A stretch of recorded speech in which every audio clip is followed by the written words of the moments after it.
Hi, hello everybody. Welcome to another episode of the Dark Art Society podcast, episode 217. Today, I interview Spinestealer, aka Johnny Weiss, aka Spooky Jack. Actually, I already did the interview a week ago, and I was supposed to put it on last week, but my tax guy called me and said, "Hey, your business taxes are due. Your extension runs out next week." And so I had to spend all Labor Day weekend doing my taxes, and it was awful. But thank God that's over. So anyway, great episode, great interview, and yeah, so that's coming right up. Let's see what's going on in my life. I'm finishing up painting for the Chaos show.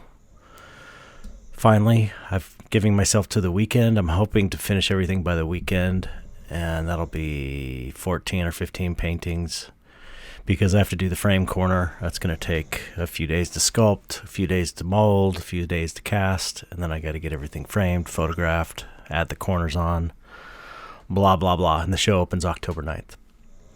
So, I'm almost done. I'm going to take a little time off, hopefully. I always say that, but I never do. I'm exhausted. But paintings are looking great, and happy to be done with them almost. And that's that. That's all I've been working on, really. It's been kind of day and night.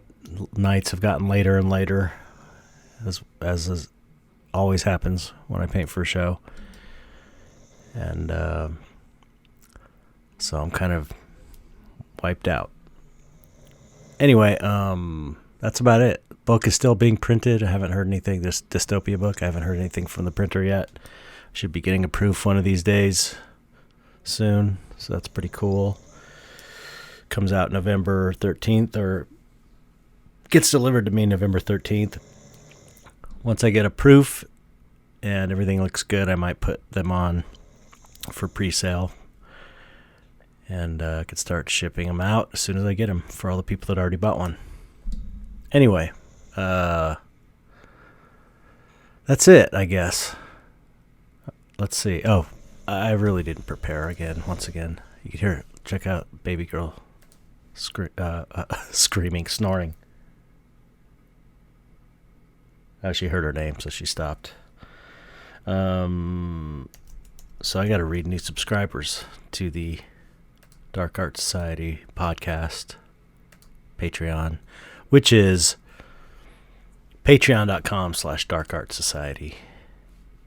And you could join for as little as $1 a month. Oh, I know what's going on. One thing I need to talk about is the first official Dark Art Society members group show is happening at Skull and Snake Tattoo. It's called Dawn of the Dark Art Society. And Manhands Dan Kelly is hosting it at his tattoo shop and art gallery in North Berwick, Maine. And that is a show of all the members of the Dark Art Society, the artists who wanted to be in the show. Not every member, but yeah, so that's really cool. And that is happening October 22nd from 5 to 10 p.m. at Skull and Snake Tattoo Studio Art Gallery. Anyway, that's happening. That's exciting. Got tons of artists in it. Okay, so where am I? What am I doing?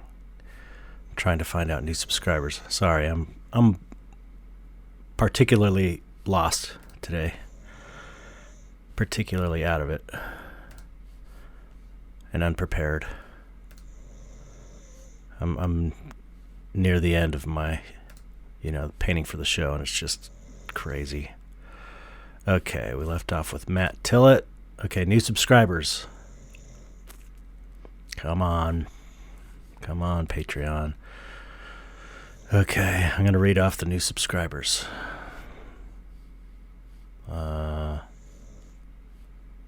Where's Matt Tillett? He was the last one. Oh, wait. Well, if I don't mention your name, send me a message or something, and I'll read it next time. But it only goes down to September 1st here. Okay, let's see. Okay. Gibberosis, thank you. Dario Splendido, thank you for joining. Melissa Sue Stanley, thank you. Zach Dunn, thank you. Zach is in the show. Zach's a really good painter. Cindy Wozniak, thank you for joining. Witch Doctor Vega, thank you for joining. Ashley and Frank Heiler. Wow, that's a lot.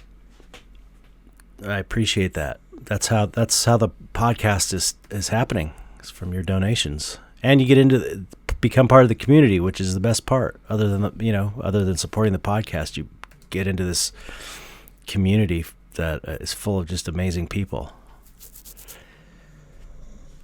Okay, sorry, I'm just out of it. You can tell I'm out of sorts today. I'm not down, I'm just tired. Let's get on with the interview, though. I'm not like a vegetable during the interview. I did it a week ago before I had that terrible weekend doing my taxes and before I was staying up all night finishing paintings. Yeah. Oh, now you can hear her snoring.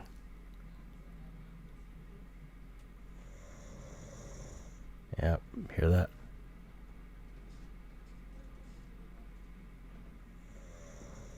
Anyway, not that it matters. All right, let's get on with it. No one wants to hear what I have to say anyway.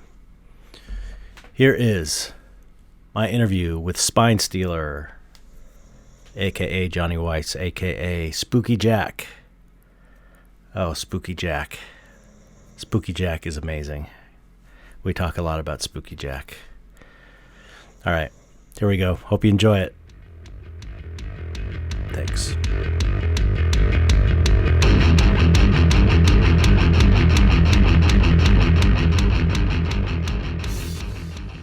What's up, Johnny?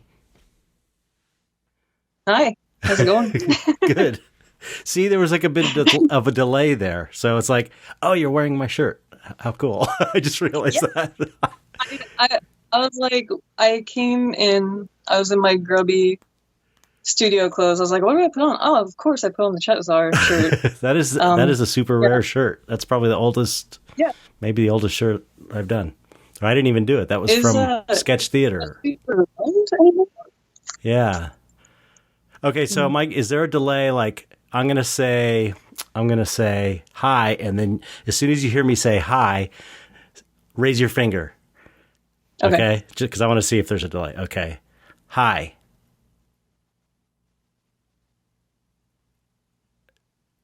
I didn't see. Did you raise your finger?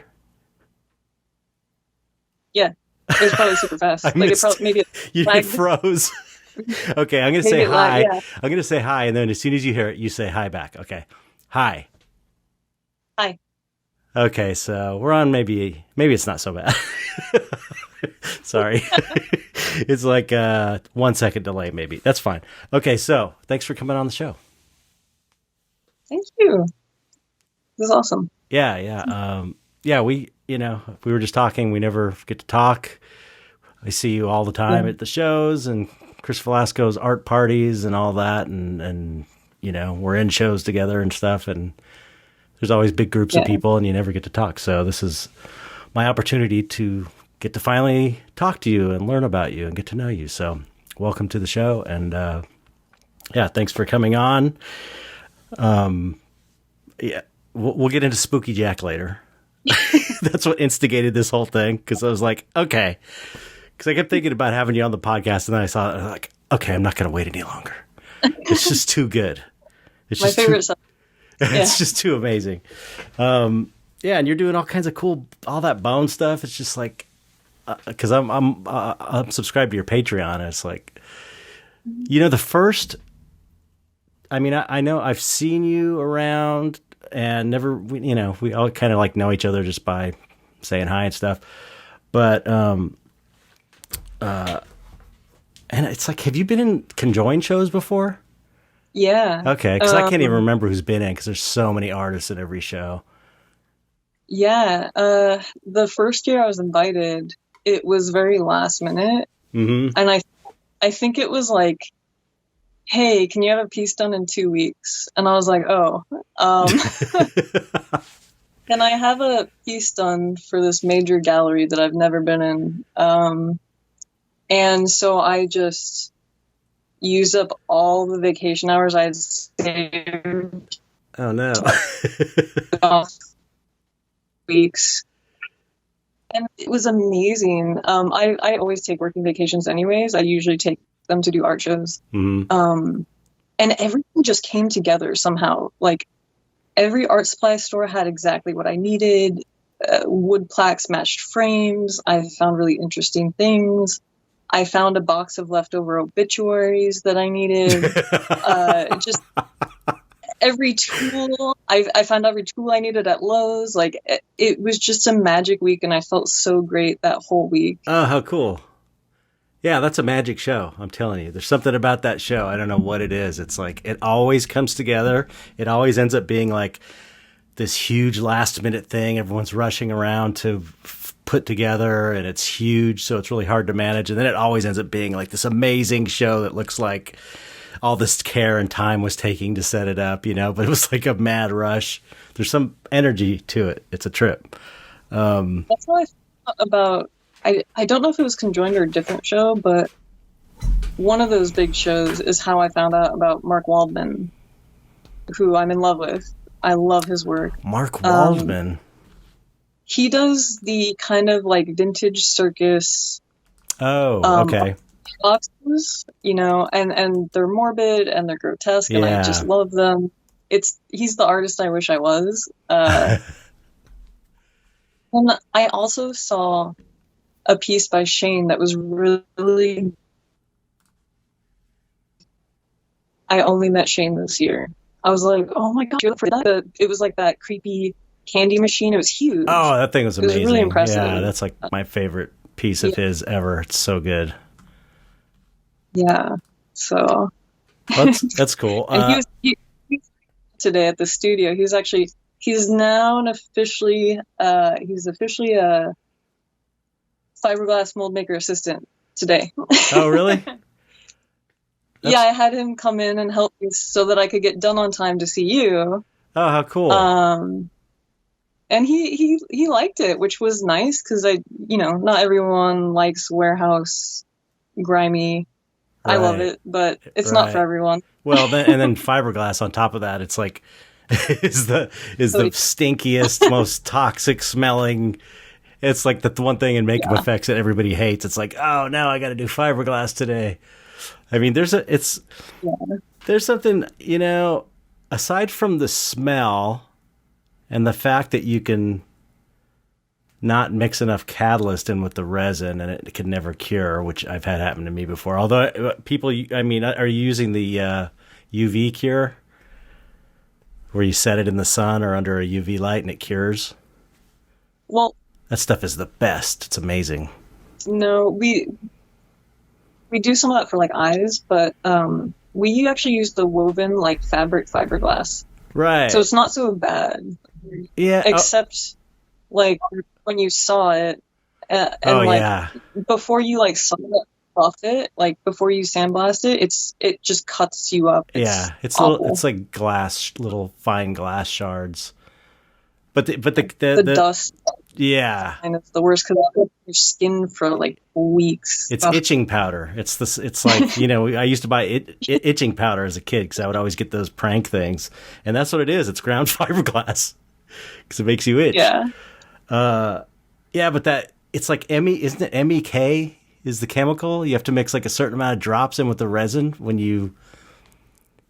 Ooh, I don't know. We use like a epoxy coat. Oh, okay. So you're using a different kind of resin. Yeah, and then we use epoxamite. So we use those two. Oh, that's great. Yeah, because that's the nasty part. That's the nastiest part of fiberglass is the resin. That shit is toxic as hell. That MEK, I remember. I think it was called MEK, and it was like super nasty. It stinks the whole shop up. But epoxy's not bad, right, for the smell? It's okay, but like Shane wore like a full hazmat suit. Like he was like, "What do I wear?" I was like, "Well, like wear like pajamas or clothes you don't mind getting destroyed, and wear crappy shoes." Right. And he came in like, "Hey, why are your clothes so nice?" And he's like, "Oh, don't worry." And he like pulls out like a plastic suit, and he fully got zipped up. And our warehouse is always like 100 degrees. I was like, "Dude, you're gonna die in there." But he was fine. He did okay, and we both wore masks. So it was fine, but it's always very sweaty in there. Yeah. He can't bear to dress like a slob, like me, the way I dress every day. He just can't do it. I'm just like a pile of pajamas every day. Like also pajamas that are covered in resin. Yeah. And just whatever chemicals fall in, and I don't care. Like you can't care at some.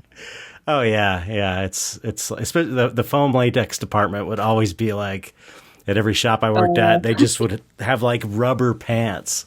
It's like they'd always wear the same clothes when they were running the foam, and it just ends up being like a layer of foam latex all over their clothes. It looks just horrible. It's pretty funny. And the paint department too. Painters always have paint all over their clothes. I've been there many times. Anyway, yeah. So, yeah, you're kind of like this. You're like, I don't know how to describe other than you being a proud dark artist, which I love, that you don't shy away from it, and you're like all in on dark art. You're all in on dark art, which I love. And but you're like, as far as the media you use, you're kind of you do all kinds of different things. It's like you're really don't have one thing that you do. You're very you just seem like you're extremely a creative person, and then you use whatever you're into at the moment. Like you do assemblage stuff, and then you do sculpting, and then you do drawing, and you do painting, and like all kinds of stuff. Yeah, it's detrimental financially, but like most years aren't profitable because any money I make off of art I use to like, I now I can buy this supply. Yeah. Or I can try wood. Oh, now I can like get the saw I want, or I can get a new art table. So I'm always just reinvesting the money. I don't make money off of art. And I think a lot of people find that strange. They're like, why do you sell art if you don't make money off of it? I was like, because I get to make more art. Right. Like every sell means I get to make something more complex, something with better supplies. And I mean, I started off selling art like literally like, $1 pack of polymer clay. I would get free twisty ties from like the grocery store, peel them off so I'd have the wire, make that, that plus tape, make like a inner structure for a body. So like for me to go from crappy, like crude polymer dolls made out of grocery ties to like now I have like multiple saws, and I, have a scullery, and I have, to work my way up, it was totally worth the sacrifice of watching beloved pieces leave, knowing that they're gone forever, and I'm also not gaining much from it, like personally. Right. But I will get to evolve from this point. Yeah. So it was a nice like consolation. Like it's always heartbreaking when you go to a piece, I think. Yeah. I always, I don't know if it's because I made the decision early on or what, but I always saw a sale meant I could just keep going. I could do it again. And that's all I care about, is being able to keep painting. Yeah. It's like, I try and make more and more money. I try and do as well as I can as a business so that I can, it's all geared towards creating a place where I can paint with less stress, money stress. You know, it's like I don't. And you like your body of work is insane. Yeah, it's like all I do. So it's like it's partially a function of having to make, you know, enough money, and I got a house, you know, so I got to pay a mortgage and stuff. So it's like I got to bring in a certain amount of money. So it's forced me to do a lot of work, but I love doing it anyway. It's like I would be doing it anyway. Even if I was independently wealthy, I'd probably still be doing, maybe at more of a relaxed pace now that I think about it, but I'd still be creating. None of those crazy deadlines that stress us all out. Yeah. Like all these all-nighters I'm about to start putting in. But, yeah, so you're also like kind of tied into the makeup effects world too. Your shop is kind of makeup effectsy. It's like you're doing silicone molds and casting and urethane and making fiberglass molds. I do have access to pretty much anything I would want to work with. I don't do makeup effects, but I take various lessons. Like I took a silicone painting class. I recently took a tooth making class because I just love learning. But my teammate Robert is more the makeup effects guy. He worked at K&B, and he's the one who apprenticed me to learn prop making because he was working for the Scary Closet, and he was pretty overwhelmed with his workload at the time. K&B was like, I think they were working on Creepshow at the time, and he was like, yeah, you know, like I just don't have time to paint something. But we were in a relationship at the time, so he was like, oh, my girlfriend's a painter. She's been painting for 16 years.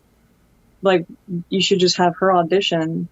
So he gave me a head, and I just took it home, and he gave me like the worst reference that I've ever seen in my life. It was just like, it was like this super grain, almost, it looked like he took it off of a TV. From the Conjuring movie. It was like the Annabelle doll. And I was like, okay, I hope I know what color that is. It's so frustrating. Yeah, and then I painted it. I beat the main painter a little bit, at least for resin. And then I also did some latex Joker masks for Lee Joyner. He did in the incredible like Joker where he tore off his face and then stapled it back on. But at some point he had enough painters because he was moving more into silicone, and he needed more mold makers and casters. So I kind of worked my way up. I learned casting, resin casting at first, then silicone casting, and then mold making. And now I'm the main mold maker. And me and Rob share the casting work. Oh, cool. So yeah, so it's like, I mean, but that's like, I don't know. I see the pictures on your Patreon of the shop and all the stuff you're doing, and it's like that just takes me back to my makeup effects days. It's the same stuff, you know, prop making, makeup effects, whatever. The same kind of all the material. I recognize all the materials and supplies and the mess. Yeah. It's just like totally like, I remember those days sitting in a pile of plaster dust all over everything and respirators, and you're all sweaty and hot. I remember those days. It's pretty gross. I love it. And I can me and Rob like have the ability to just like, if we get an itch to do something, we're like, well, let's just find time to do it somehow. I worked Midsummer Scream, and a week before, and I'm stressing. Like yesterday was my first day off since July 7th.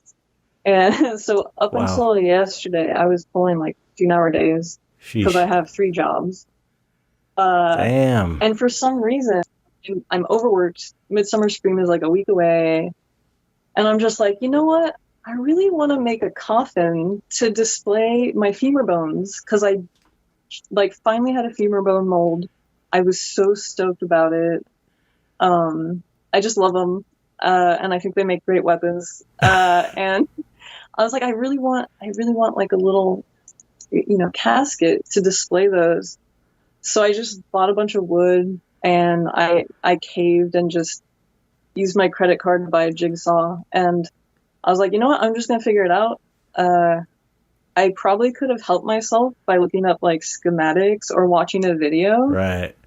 But I was too overworked to even think that. Like certain things just go out your brain after a 70-hour week. You just don't. You're just surviving every day. Yeah. So I just was like, it was nice enough to give me a clamp.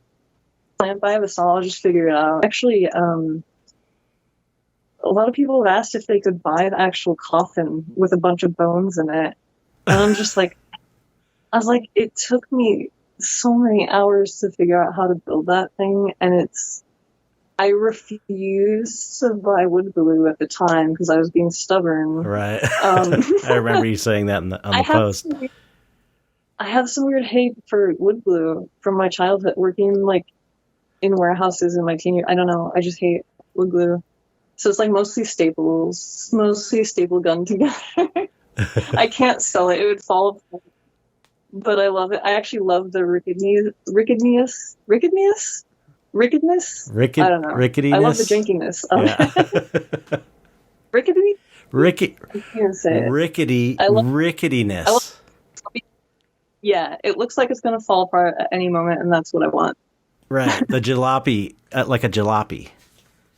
Like an old jalopy car. Yeah. Like a wheel's like an oval, so it's going up and down. I was so ridiculous.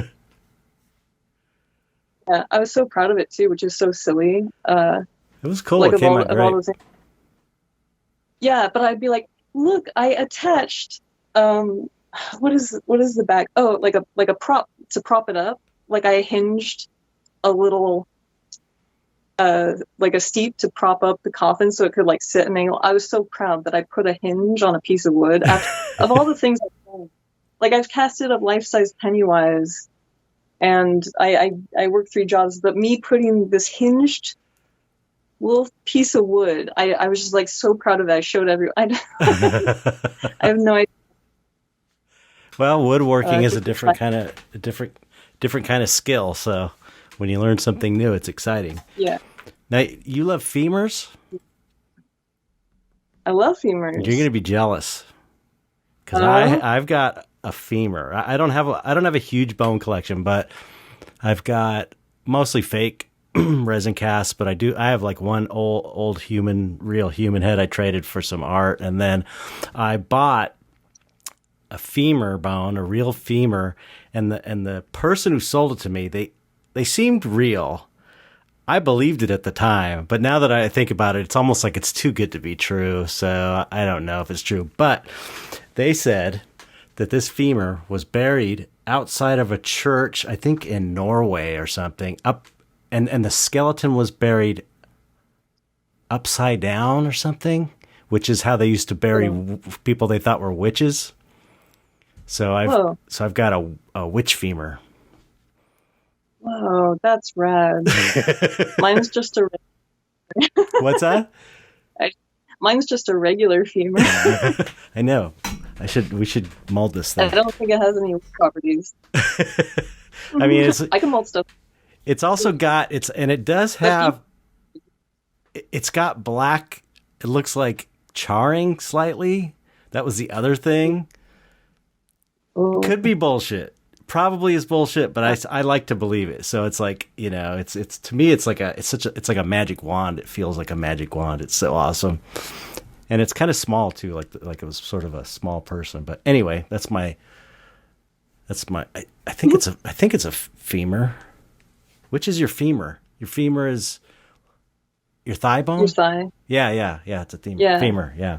People are always surprised when I show them. They're like, why is it so big? Like, why is it so long? And I was like, well, you have to think like it attaches into your hip. Right. Like, it doesn't just stop Yeah, right at the where your joint. pelvis is. Yeah. It's in your socket. Yeah. Yeah, it's like probably the coolest shaped bone in the human I love body, it. other than the skull.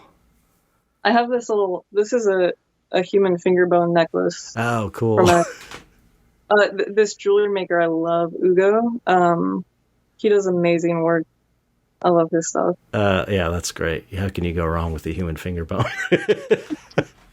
So, okay, let's hear what's your story? What's your history? How did you? What's that? What was that? I'm a big weirdo. A what? A big weirdo. Oh, okay. when did that we everybody on the show is a big weirdo. Yeah. When did this start? When did the fascination with art and weirdo things start for you? Well, like most dark artists, I was raised Catholic. There you go. Say no more.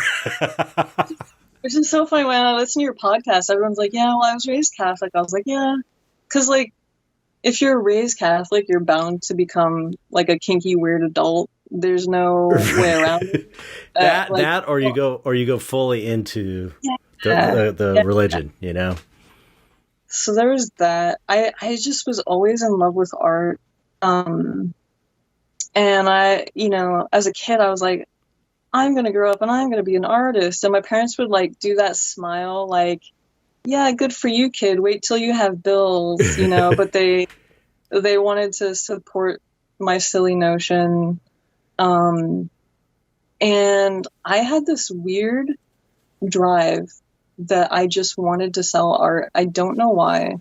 And it, of course, wasn't monetary gain. Like, I knew from entertainment that of the, starving artist trope, and, everyone was like, well, what do you want for a real job? And so I knew, like, yeah, artists don't make money. So, like, it wasn't like out of a financial gain. It was just like this weird desire I had. I couldn't figure it out, to the point that I would, like, torture my family.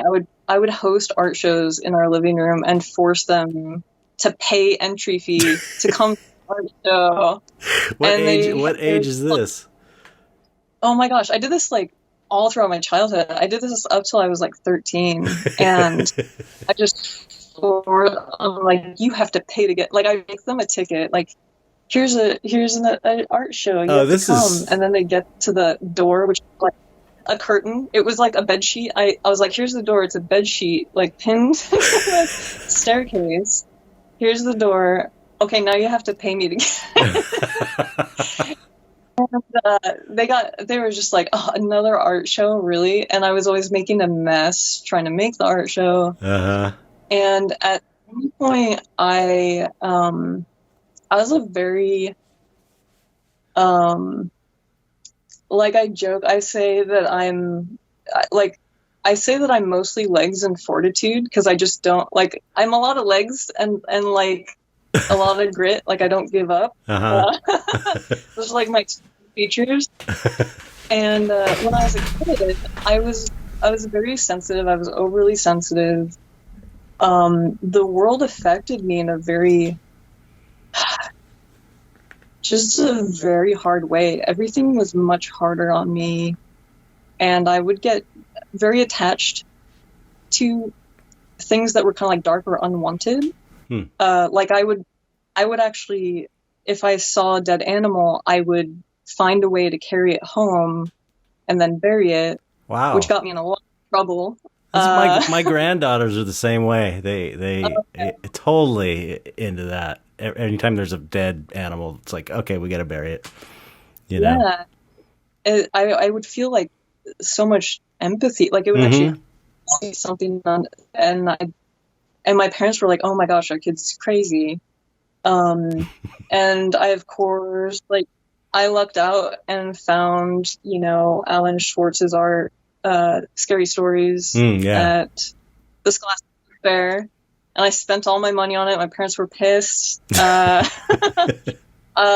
they're happy about it now. And then when I was a little older, like when I was like maybe 11, 12, I just wanted to sell art, so I would make art with what supplies I had or what my friends could lend me, and I'd put the art in my pockets, and I would walk around town, knock on doors, and be like, "Hey, do you want to buy some art?" And like pull art out of my pocket. To It's people, so ridiculous. To people you didn't know? Or yes, total strangers. Wow.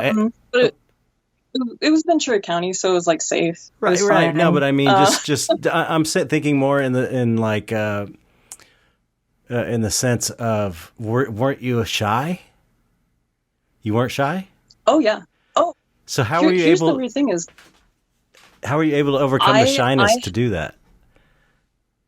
So I had severe anxiety until I was like 23. But I was doing art shows at 20. There was like, when it came to art, my desire to create art and to have people want that art just overrode any anxiety I had. And I would just, no matter if I was shaking, no matter if I was uncomfortable, I would just force myself to do it. And unfortunately, I lived in like a crotchety town, and I would just knock on doors, and they'd be like, "What is this for? Is this a school fundraiser?" And I'd be like, "No, I just want to be an artist." And they'd be like, "If you want money, get a real job." Oh my God. It would break my heart. How horrible. What an idiot.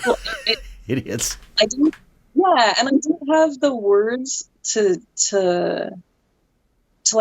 communicate that I wasn't doing it necessarily for the money. Like, right. I didn't even know I was doing it.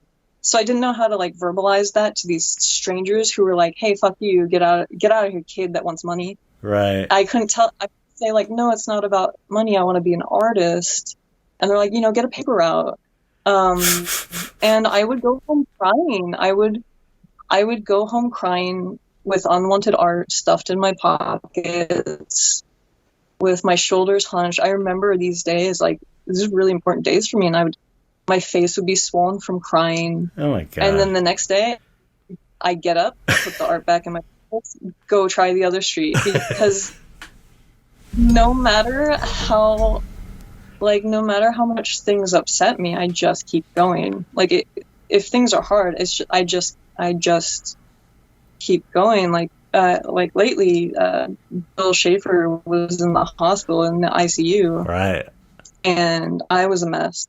A lot of us were a mess, waiting to hear every day from him. Right.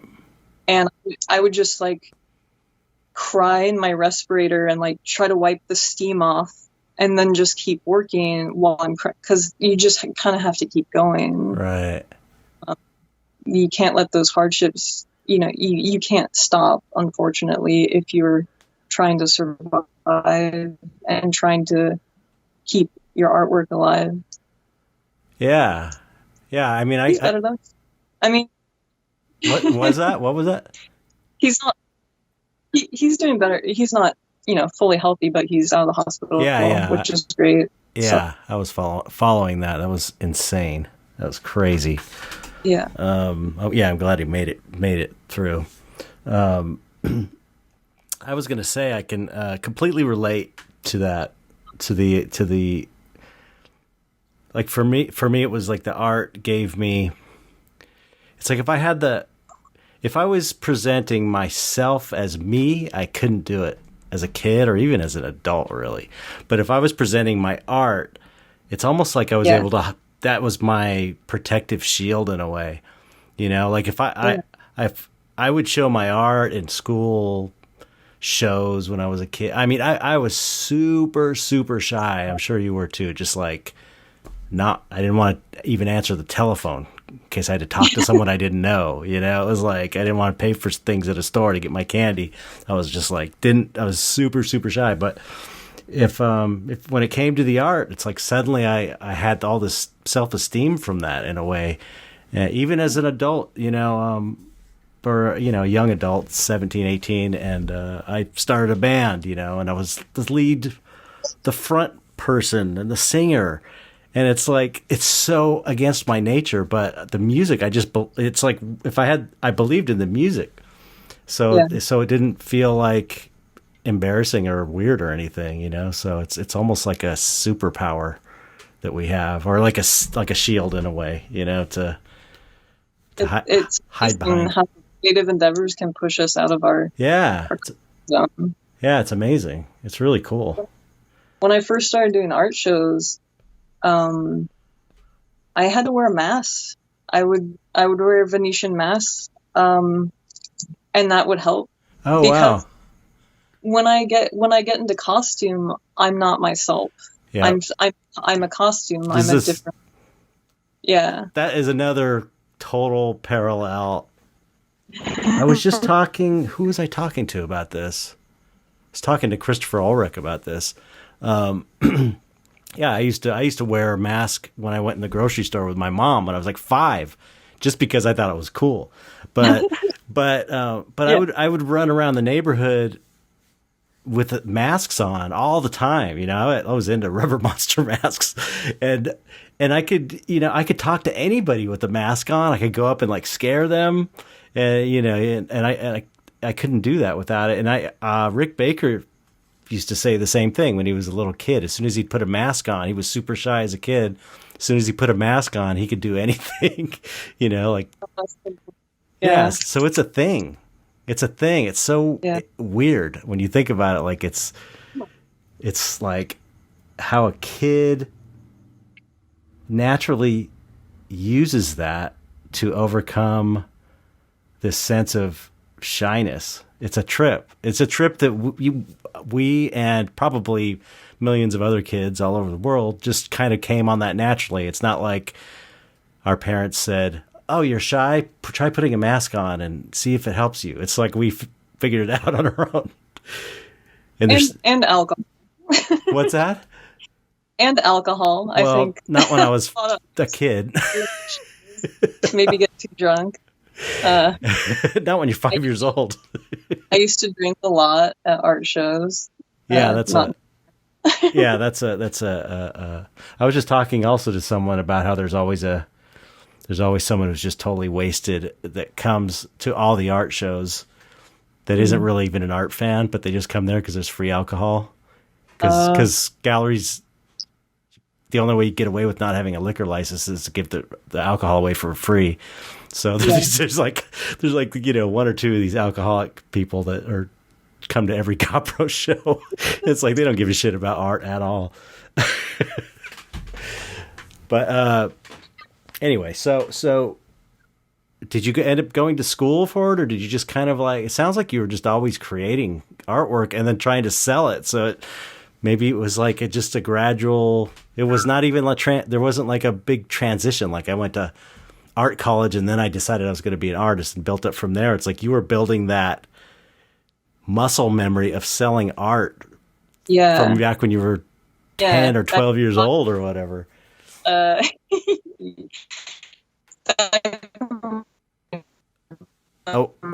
Wait, say that again. Wait, you're breaking up. You're breaking up. Well, say that again. Am I cutting out?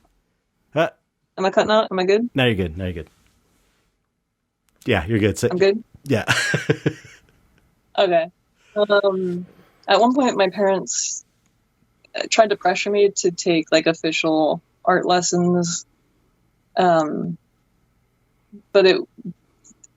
they weren't respectful about it, and it rubbed me the wrong way. And it was like traditional, like, hey, draw a vase and draw a human body, and I just wasn't into it. I had already learned all those basics in school. A lot of the information you need is in public school already, and then you just branch out from there. And I lucked out in high school. Like I overtook art classes.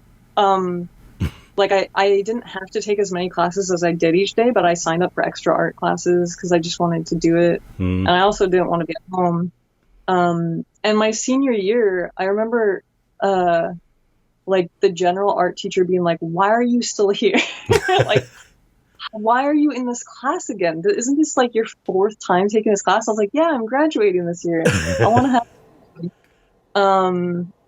And and it was so funny because like I would go from his like his was a basic drawing class, and then I would walk over to honors art, and he'd just be like, "Why are you here? Why are you cross-hatching and doing shading examples when you're over in honors art?" And I was like, "I don't know. I like it here." And he was a good sport. Like, he was very afraid of me as a person. What do you mean? Well, in high school, I was like a very scary human. Like, I mean, I was like one of 3 goth kids.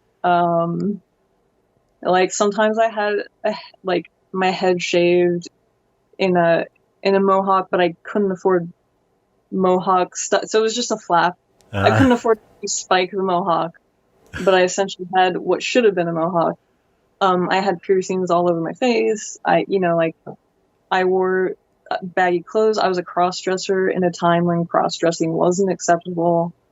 So everyone was just very confused and uncomfortable about me. I was in a conservative town as a cross-dressing goth dark artist. Life was hard, and most of my teachers were terrified of me, and often they would send me like to the dean's office accusing me of like dealing drugs or whatever, and I was never involved in anything bad. Right. But they just look at me and be like, "You're trouble," and send me to the office. They just hated who I was. Wow.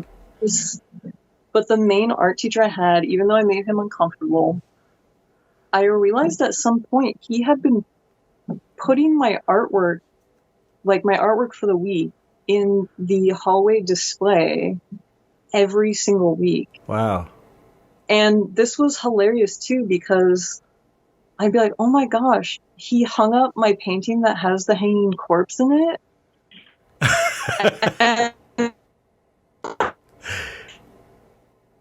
And that, and he wouldn't even tell me. I actually was sent to the dean's office once for being accused of dealing drugs, actually, because I had a deck of cards in my hand. They assumed it was money, and then therefore assumed I was dealing drugs. Wow.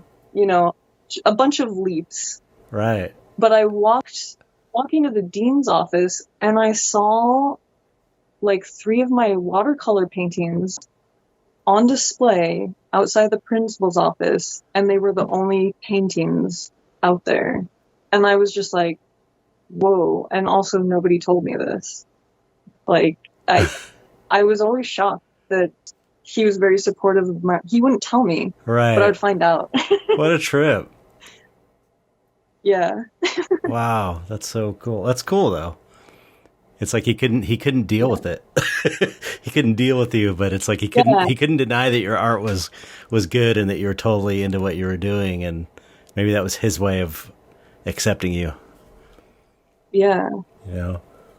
And then when I got older, at 19, I started to, that was like when I first started to get really sick, like chronically ill.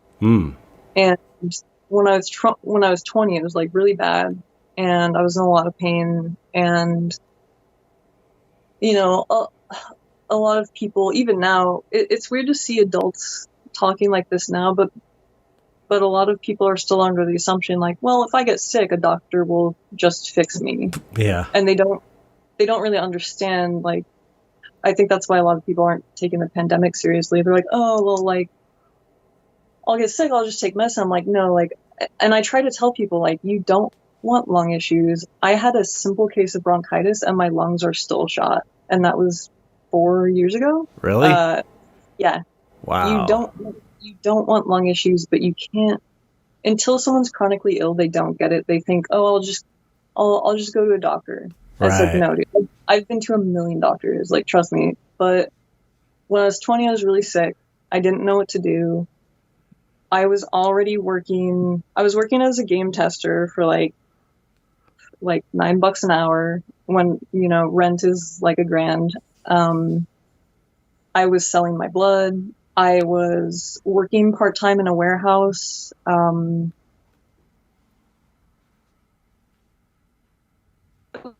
I was on snow for building signs for like porn companies because it was Chatsworth. Wait. Chatsworth's like the porn capital out here. Wait. Say that. I meant you froze again. I heard signs for porn companies. What was that? Yeah. So I worked in a warehouse in Chatsworth. Okay. But because Chatsworth is like capital of California, the majority of the work we would get was like signs for porn companies. So, like I would leave my 10-hour shifts from game testing and then go to a warehouse and like stucco signs for Adam and Eve or whoever. And like occasionally use a scroll saw or like carry things in or like peel, cut out vinyl stickers and stuff like that. And so it was just like general warehouse work. And I was exhausted and I was sick. I was in a lot of pain. I was scared as to why I was in so much pain and why doctors couldn't figure it out. So you weren't diagnosed at this point? No. And it was like so expensive to get to a single doctor. So when a single doctor tells you like, oh, I don't know what you have, and then you have to find a way to scrape together another $85 when you make $9 an hour. Right. It was nuts. And so while I was working in the warehouse, I asked my best friend, I was like, look, I don't know how to survive. I don't know like what I'm doing isn't working and I don't have any meaning to my life. I need to do something other than working multiple jobs and not figuring out my health. And I was like, I'm just going to sell art. I like that seems like the only solution. I'm just going to sell art to pay for medical bills. And that's literally how my art career started. He came to the warehouse one night. We printed out like little crappy, like 4x6 photos and shoved it in like a plastic portfolio. And I was really embarrassed about my artwork. People had always made fun of it. At the time, I was married to this amazing artist that like completely outshone anything I did. So everyone would praise him and then look at my stuff and be like, oh, okay. So I was really embarrassed by the things I made. And again, I was making, little polymer dolls, twisty, just whatever I could afford to do. My paint, like a lot of times I would have to paint with nail polish. I would borrow people's nail polish because I was so poor, and I was digging out of trash cans at night, collecting recyclables so that I could just like afford a pack of hot dogs to get through the week, and I would ration the hot dogs. Damn. Like life was just fucking rough, and I was so sick, and I had no money. So I was like, you know what? Art's going to be the thing that saves me. It has to be. And we made this little portfolio, and I just, this was before a whole lot of internet. It was definitely before GPS and all that. So I would look up galleries online, and there weren't dark art galleries back then. Yeah. So what are we talking? What year are we talking? This was like 2006. Oh yeah, that's early. So yeah, there wasn't shit. There wasn't shit for dark artists out there.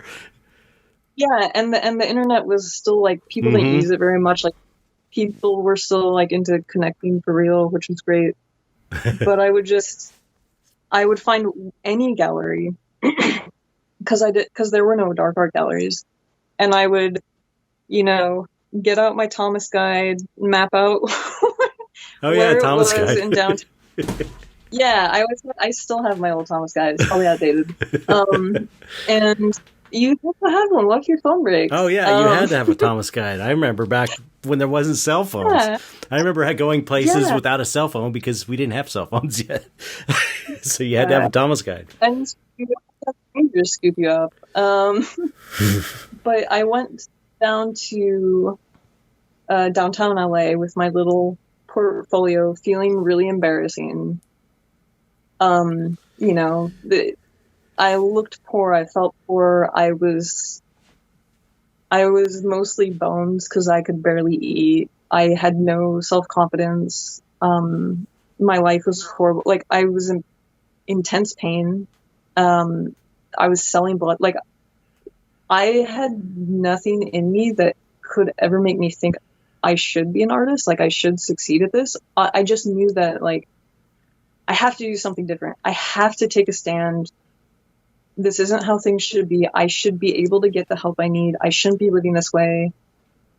I shouldn't be overworking myself. I'm still overworking myself, but it's better now. And I went to downtown in my little beat up car, and like got upset that like you have to pay for parking in downtown. I was like, what do we do? We were like scraping coins out of the bottom of my car, like, because I didn't know about metered parking back then. Like, I was a Ventura County kid, and we had made a long drive, and I went around to art galleries and like, hi, I'm an artist. I had no idea what I was doing. You know, most people looked at me like, oh, okay, like, what are you doing here? Like, what? You know, I was walking into pop galleries, surreal gallery, anything I could, and I and Neil, I can't pronounce his last name well, Poizuna. I don't know if you remember him. Who is that again? You kind of broke up there for a second. Neil Poizuna. I could never pronounce his last name. But he ran Art Slave. Hey, wait. Say that again. He ran. You broke up a little bit again. What he ran? What? He ran Art Slave in downtown. Art Slave. Art Slave. Do I know Art Slave? It was new. And unfortunately he passed away. Yeah. Wow. Okay. It sounds familiar, but I'm trying to think. Sorry, I'm just looking it up. He did a few pop-up galleries as well. Huh. Anyway, sorry. I don't see anything. Oh, so anyway, go on. Probably doesn't exist. Right. But yeah, he was nice enough to like just talk to me, and I was there like looking at the show, and I pointed out a piece, and I was like, "Oh my gosh, this piece is amazing!" And he was like, "Oh, that's my piece," and I wasn't even sure if I should put it up. I feel embarrassed about it. I was like, no, this is the best piece here. And that's kind of how we connected. And after that, he invited me to like, it was kind of like a quick pop-up art show. It was a group show. And I made one piece for that. And I printed out flyers and handed them out to all my coworkers. I was so excited. It was my first art show, and I was like 20, and I was so excited. And it gave me like that. I finally had a bit of hope, like, I'm going to make it. I'm going to be an artist. I'm going to pay for doctors. I'm going to get to do the thing I love. You know, I was young. And then that was that, and it kind of fizzled out, and I had a hard time finding any other galleries that would take a chance on me. But I just kept trying. I kept taking that little shitty portfolio everywhere. Just like when I was a kid with art in my pocket, just knocking on doors. I would just physically show up to places and be like, hi, help. Like, and that's how I met Bill Schaefer. Like I, you know, enough time searching on the internet and trying to find dark art. I stumbled across Hyena, and I went there. And I showed him my little thing, and I was embarrassed, but he befriended me, and he didn't really say anything much about my art after that. But then I was at one of the group shows, and I was just like, man, I would love to show art here. And he was like, are you kidding me? I love your art. You can show art here whenever you want. And I like, my heart exploded. I cried on the way to my car that night, because I had tried so hard my whole life to have my art accepted. Right. And I had finally stumbled upon this dark art gallery that I didn't know that they existed. Hyena was a really rare thing. Yeah. And he basically gave me a career on a silver platter. Oh, cool. And after that, like his audience was me and everyone, and I met Jeremy Cross. Like, me and Jeremy used to do shows together when we were younger. Chris, Big Tasty, like I met through Hyena, and it really was like a little dark art family. Right. It was great. Yeah. Bill's given a lot of artists their start, you know. He's great. He's a pillar of the dark art community, that's for sure. That's awesome. So you just kind of kept going from there, and you were able to sell your art to pay for your medical bills? Yeah. I mean, yes and no. Like, sometimes I did. Sometimes I actually would take my medical bills and make them the canvas, and then sell those to pay off the bill I was selling as art. That's amazing. That's like totally amazing. I'm always thinking of weird stuff. Like, at some point I started, the reason I have like a pile of obituaries is because I used to canvas things in obituaries and then draw over that. Oh, wow. And then at some point people online saw that, and they would write me and say, hey, can I send you an obituary of my loved one, and can you turn it into something beautiful? Wow. And I was a little nervous. I was like, I don't want to mess up. Like, how many copies do you have? Like, if I mess this up, right, something forever. But yeah, I would make them kind of like dark art, but very sweet. And then ship it back to them, and they'd be like, oh, it's beautiful. And I did that for a while to pay for bills. So yeah, it was fun. That's amazing. Well, and here you are. Here you are. I mean, here I am working 3 jobs. Yeah. What are the other jobs you're working? So I work a 40-hour, like everyone has to, except you. You and Shane are, I do subtitle editing. I used to get paid to watch movies. Really? Yeah. Wow. I did quality control for movies and TV, up until I became a subtitle editor. So I would just like sit in a sound room and watch Green Lantern 14 times in a row and then go home. Like it wasn't grand. People are like, oh, it's amazing. I'm like, sure. Wait until you have to watch every episode of Dallas in 7 languages. Yeah, it's almost like a form of torture if you think about it. It had its good points. It was very flexible. I could leave and run art errands and like drop off deadlines. That's cool. Like, I could leave and just like go to Mystic Museum, drop off my artwork. There were some days like I would just go to the movies. I would go watch a movie I wanted to watch, take myself out, have some drinks.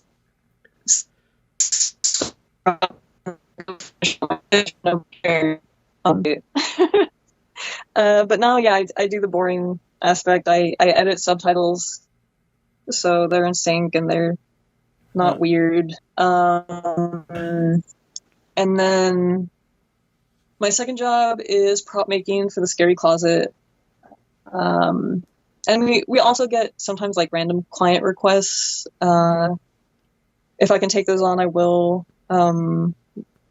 Like Stephanie in some like cookie cutters that are very cute. They're like bat butts. Wait, you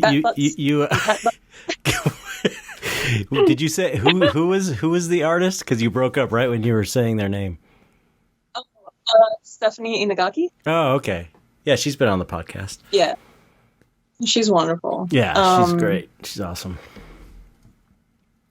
So, yeah, doing prop work was great because it gave me like the physicality I needed to kind of counterbalance sitting at a desk all day. Yeah. And my body just feels awful. My body feels awful after I sit at a computer.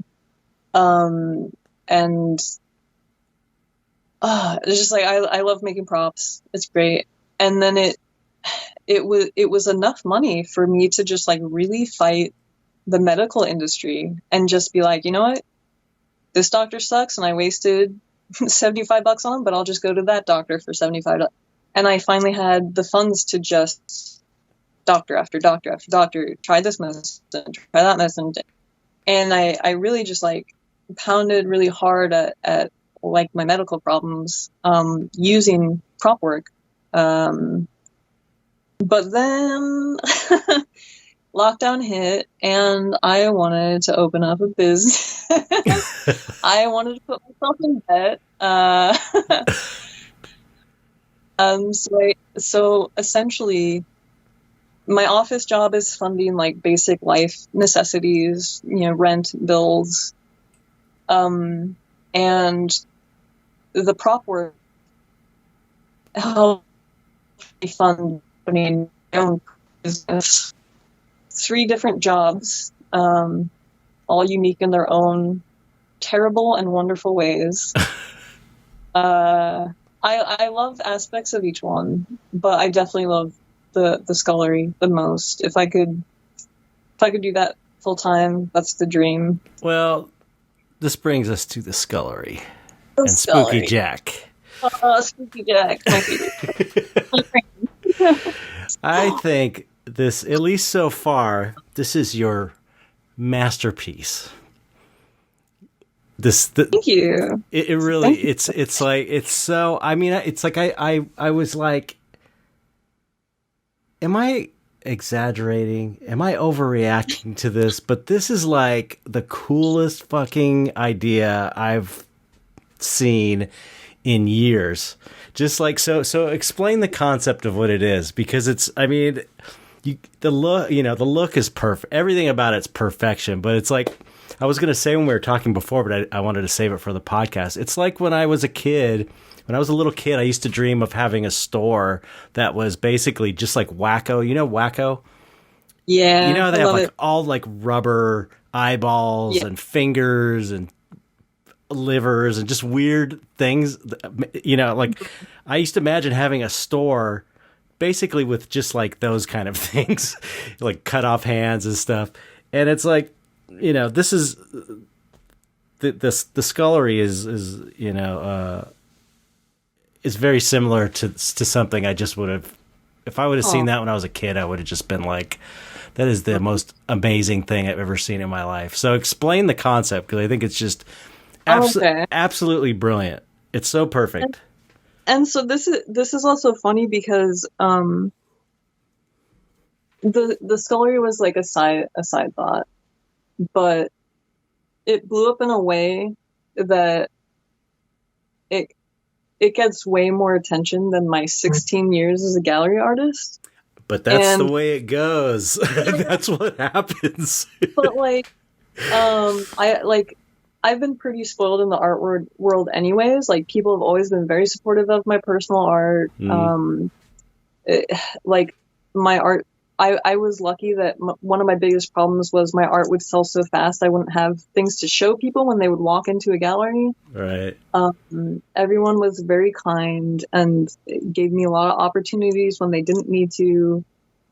There were even people that approached me in my younger years and would say, wow, you're lucky to have this opportunity at your age. And I'd be like, what? Like, did I need to earn something? Am I not supposed to be here? But they're just like, people don't get solo shows at your age. And I was like, what? Like, I had no idea that my age was an issue. But yeah, the sensitive artist in me was like, should I be upset that Spooky Jack is more popular than me as a human? And then I was like, no, fuck that. I worked really hard on Spooky Jack. I don't care. I don't see it. I don't see it as any different. It's your art. It's still your art to me. It's like, it's just, it's maybe more of a commercial venture in a way, but it's like, so what?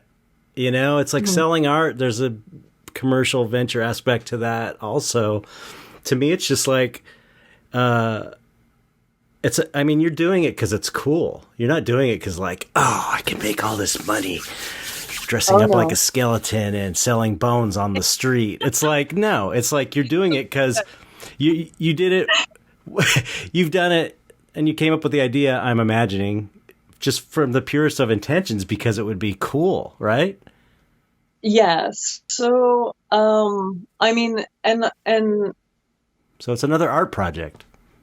yeah, Robert Vinter, my eternal gratitude. When we were dating, he had like one skull mold, and he would occasionally just like cast one up for fun and sell it online. And I'd be like, dude, can you teach me that? Can you teach me how to cast skull? Because they're very complex. Yeah. Whenever someone's like, can I buy one of your skulls so I can make a mold? I'm like, good luck. Like, are you really going to torture yourself? Fucking skull. Everything else I cast up is easier. And he was like, yeah, you know what? You can just have the mold. I don't use it anymore. It's not like, it wasn't my original design. I don't need it. And so I just started practicing with that. And because of COVID, like, we both lost our day jobs. We were still working props together.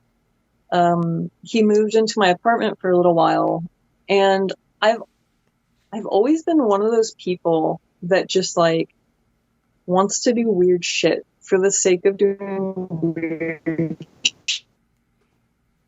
And some things are hit or miss. Some people like the novelty of something. I used to unicycle around town on Valentine's Day and pass out roses to people, and I would dress up like a harlequin too. Like I would be kind of clowny, and I would shave off my hair and I would dye hearts into the shaved parts of my hair. Like I would really go for it. Right. And people are like, "What? You unicycle around? What are you doing?" And it made some people really happy. It made some people give me dirty looks. But I did it. I did it for like 3 years in a row.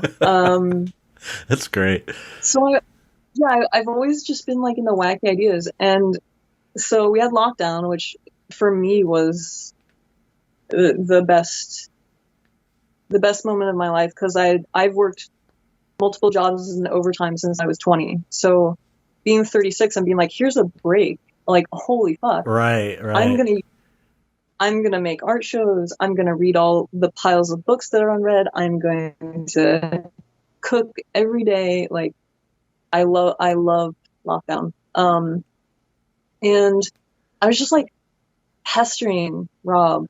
I was just pestering him all the time with weird ideas, like just inundating like him. And he would just try to be doing something, and I'd be like, hey Rob, what if we just get all our special effects friends, we build up a bunch of bus homes, like we convert buses into homes, and we travel around the country fixing up haunted houses. Collectively, we have all the skills. Like, you do special effects makeup, I do prop work, that person knows hair punching. Like, let's just go fucking do it. And he'd be like, yeah, whatever. Like, he thought I was like joking. Like, I was half serious, at least.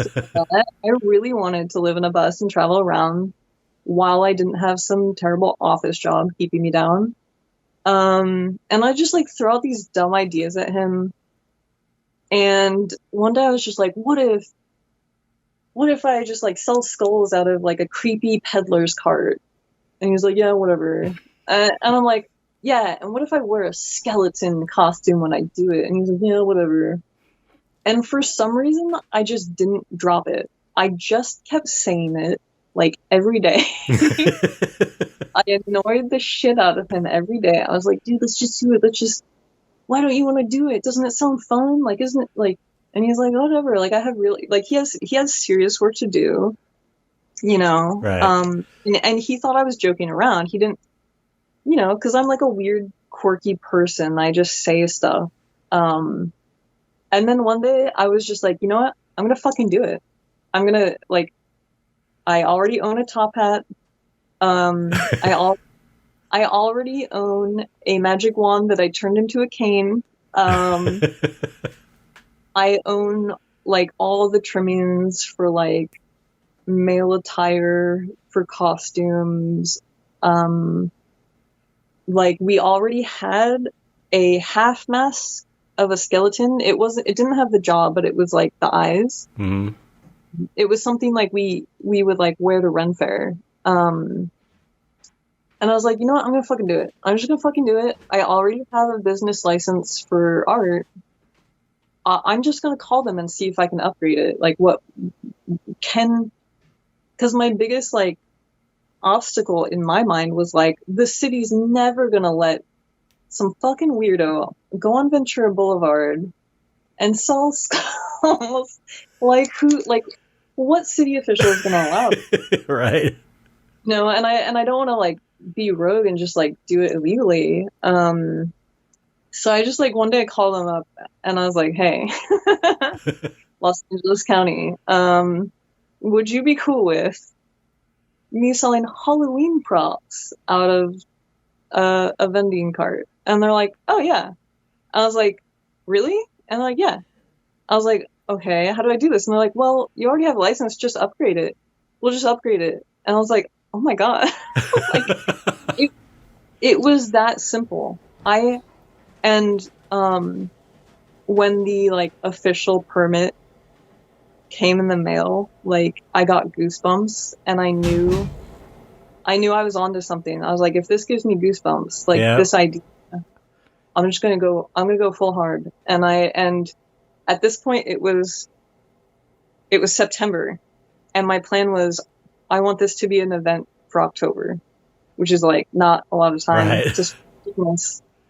I had a lot of legal work. I had a lot of paperwork. I had a million companies to talk to. Money.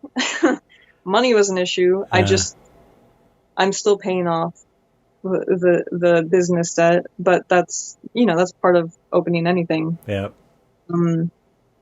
And I was just like, I'm just gonna fucking do it. People are sad and miserable. Everyone's like a sad sack at home because of COVID. Yeah. I want to bring back some magic to people. Like, in the same way I would unicycle and pass out roses, I want to make people smile. I want to connect with people again. For me, it wasn't my first year of isolation. I had severe lung issues for so long that I was mostly isolated for like 4 years. Wow. So lockdown was easy for me. Right. Because it was already my life. I would see people when I could, but it was very rare. Yeah. I just didn't have the energy. And I didn't have the lungs to move around very, very much. So I was like, this would be a great chance. I finally have time to do something artistic. I can connect with people again. I can make people smile. And the whole process was total kismet. Everything fell together perfectly. And that's how I knew I was doing the right thing. Because I was looking at peddlers carts online and like everyone was like, hey, $2,000 for like an Amish peddler cart. I was like, what? Like, it's not even fancy. And I don't, everything was in the Midwest and I couldn't have it shipped. And, but like I was still making all the other things. I didn't have my vending cart yet, but I knew I was going to do it no matter if I had to go out there and just hold the skulls in a basket or whatever, I'd make it work. I just knew I wanted to do it. So we built the mask with the flapping jaw, which is key to everyone's enjoyment. Oh, it's perfect. It's perfect. Everyone loves that he looks like he's laughing, especially like when I do the Charleston Bee's Knees. It just cracks people up. People love to see a dancing skeleton with a laughing jaw. And a top hat, yeah. Yeah, we had working molds, and we were figuring out all the logistics and like where would we sell and like how do we get this going. And at this point, like Rob was really excited with me. Like he was like, "Holy shit, she's doing it!" Like she, after all this time, he thought I was joking. He's like, "Wow, she's really going for it. I guess I should like be a part of this." And we just were a great team. and he was so nice to help build this thing, and was very like super supportive. Yeah, he's a good guy.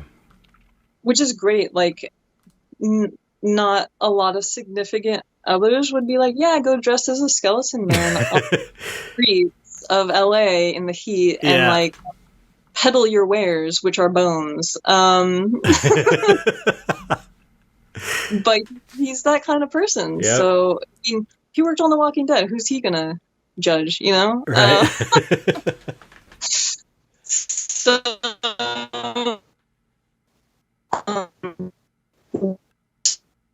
next to a thrift shop, really great, the LA Road thrift shop in Glendale. Wait. Say that. Wait. Stop. They are. Stop. you were broken up again there at the beginning. So start that whole thing over. What? Something about a shop? Oh, so our studio is right near a thrift shop, a really good one called LA Road Thrift Shop. Okay. In Glendale.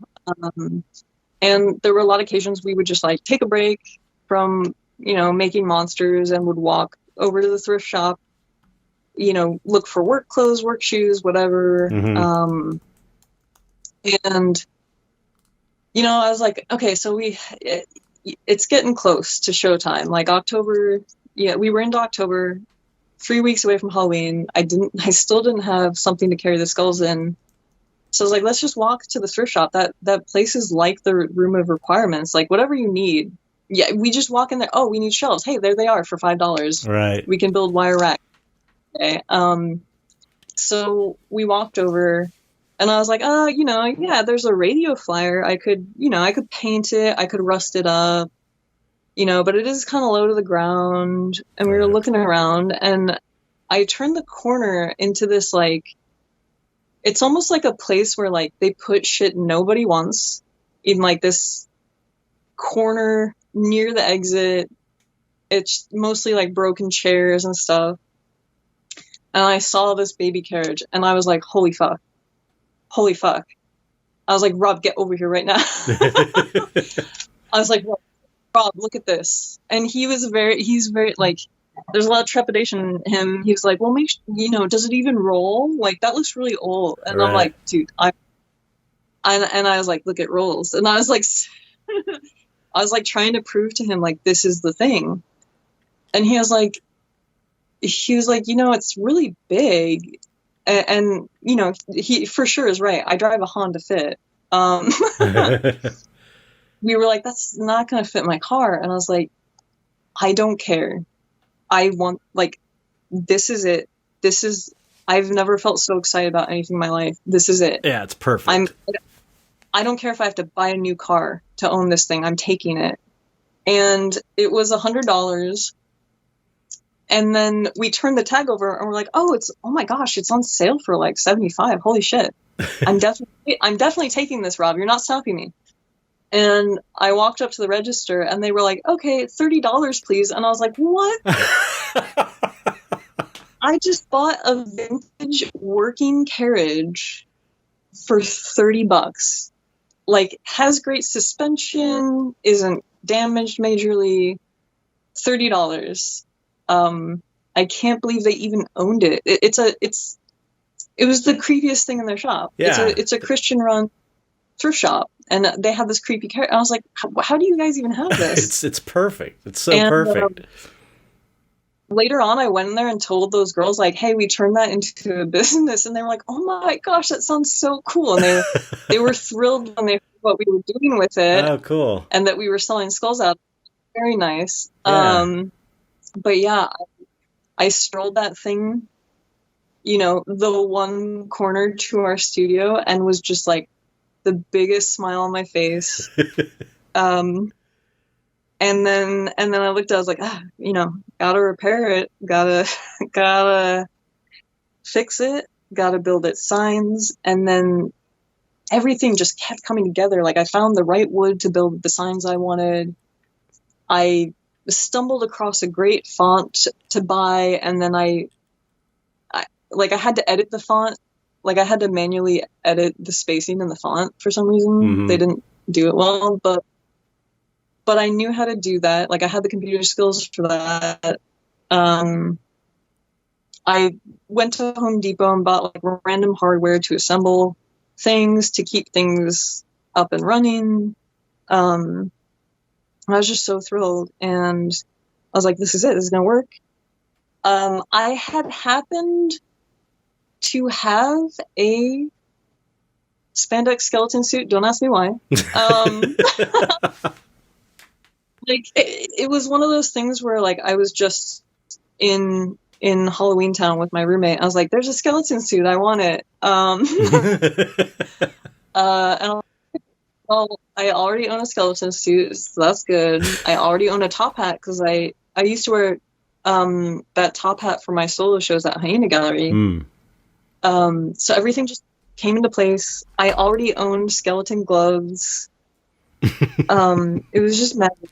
It was magic. And also, my roommate was really supportive. My roommate's a dark artist as well, Siobhan Radke. Oh, cool. So, yeah, she's the greatest. So her artwork's amazing, and she was totally on board with this. She's like, holy shit, this is awesome. And so the three of us were just really stoked about this project.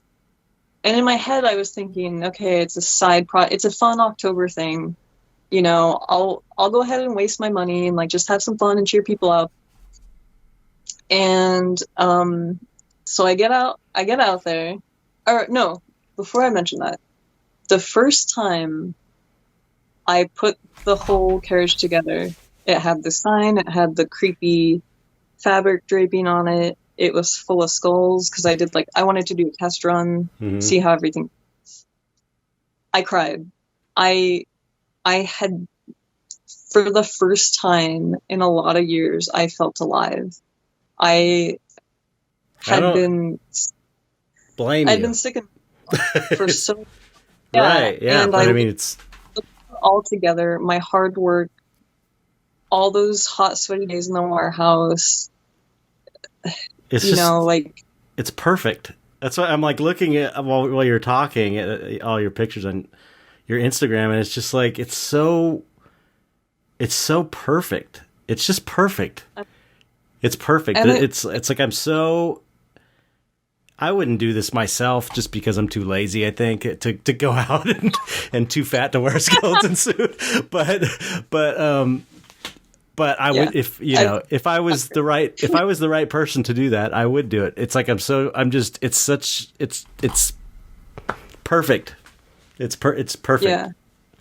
And I had just finally recovered from chronic fatigue syndrome, which is the only reason I could even do all of this. I finally had energy again. I finally felt like a normal middle-aged person. I was like, oh, like I feel like a human. Like this is what humans feel like. Right. Great, I can do things. And I wanted to make up for lost time. And I had been so miserable and sick for so many years and so lonely because I was sick. And people, there's good people out there, but a lot of people don't want to be friends with sick people. They just don't want to. They don't want to deal with it. So this was like my moment, and like having it all together, seeing it all, I was overwhelmed, and I didn't know at my age that like my heart could still swell up like in joy. And I was like overwhelmed with that feeling because I thought that at a certain age you just kind of lose certain feelings because you're accustomed to everything. Right. You're desensitized. Right. But in this moment, I was like, I can't believe I did that. I was so proud of myself, and I was so in love with the scullery. I was so in love with this thing that, we had created. And I was running behind because it was so much work casting up skulls, drilling skulls, sanding, sawing, whatever, that by the time the scullery was ready, it was October 29th when I did the run rehearsal. I was like, it's October 29th. I guess I'm opening for one day. Great. But you know what? I'm going to rock it. And I went out on the 30th in the 80-degree weather. October 30th, it was 80 degrees, I remember, because I was there.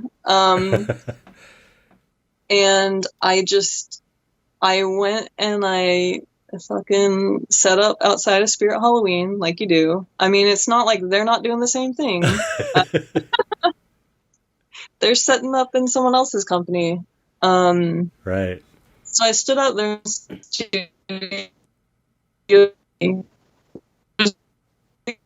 Was a major hub. A lot of restaurant, great stuff. Kitcraft used to be there. Unfortunately, it's gone now. I know. I heard that. Such a bummer. Such a hit for miniature artists. What are we gonna do? Yeah.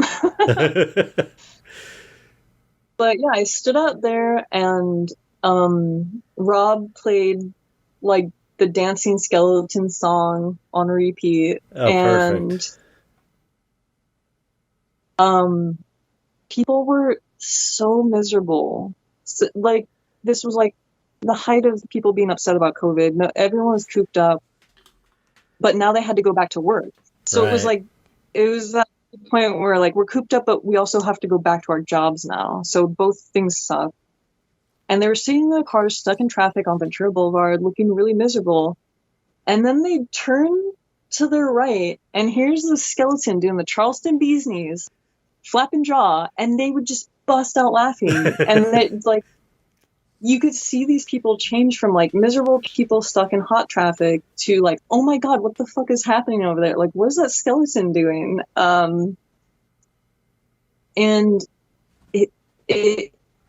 I think it may be like one of the best days of my life. The amount of smiles I got, like I made so many people smile that day that I was like, it was worth it. Every grand that I spent on this project, every drop of sweat, every cut, every bruise, every late night, all the fucking customer service calls I had to make for legal form, it was all worth it because of all those smiles.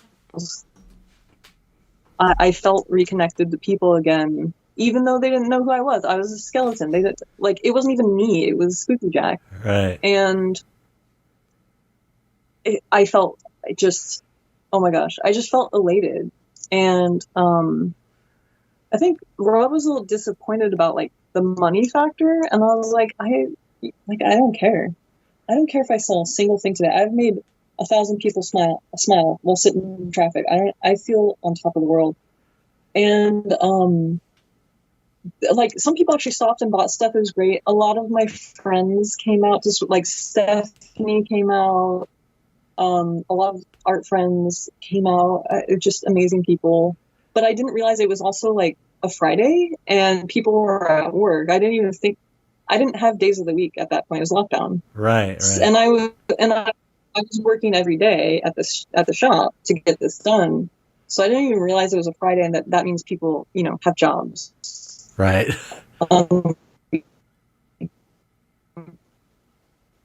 So at some point, someone did the scullery, and they're like, "Hi, the internet sent me here," and I was like, "What? Like, how do you know about? Like, I've literally been open for 2 hours. How do you know about me?" And he was like, "Yeah, I saw your stuff online." I was like, "How? Like, I've been open 2 hours." And he bought a full-size skull, and I was like, "Whoa!" like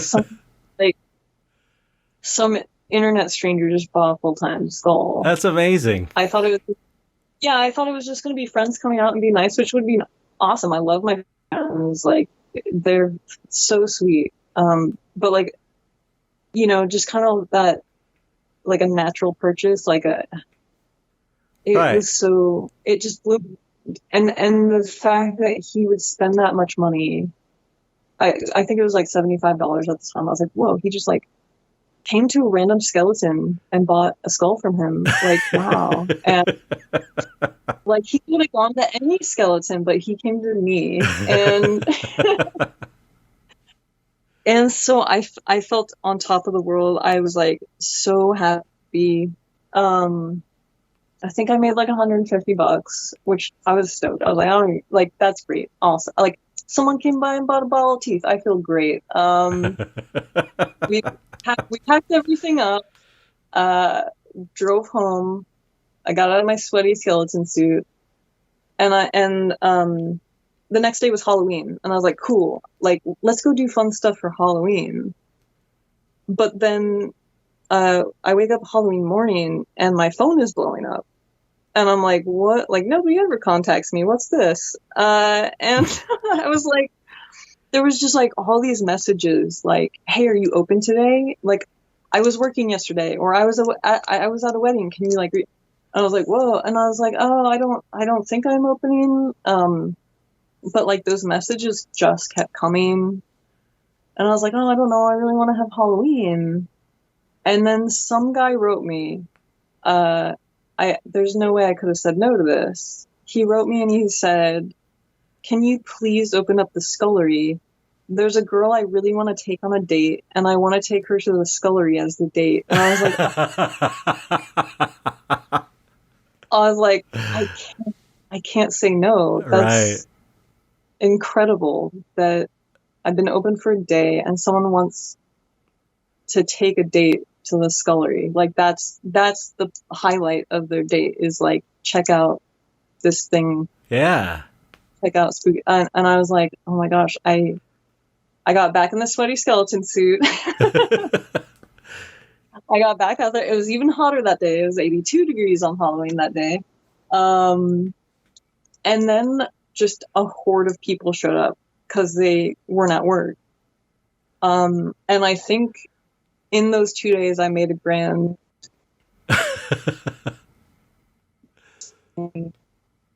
selling little things, because so many people showed up just to buy little things just because they thought it was a cool concept. Right.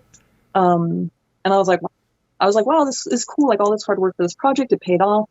What a fun time. And then the messages just didn't stop. People are just like, when are you going to reopen? Do you sell online? Do you have a website? How can I buy this thing? Did you sell that one? Can I have it? And I was like, oh, this is the thing now. I have to be like responsible now. So it just continued. And then for some reason, people like you, people like Jeremy Cross, Mortis Viventi, the people at Midsummer Scream, they found out about me somehow and loved the idea. David Markland, who does Midsummer Scream, when he first wrote me, he wrote to like my personal Facebook. So I'm like, how does he even know who Spooky Jack is? Like, right. As a skeleton, like, how do you know me? But he was like, hey, do you want to vend at Heritage Square? And I did that. It was really great. And when I went to go meet David, I was like, hey, David, like, how did you find out about?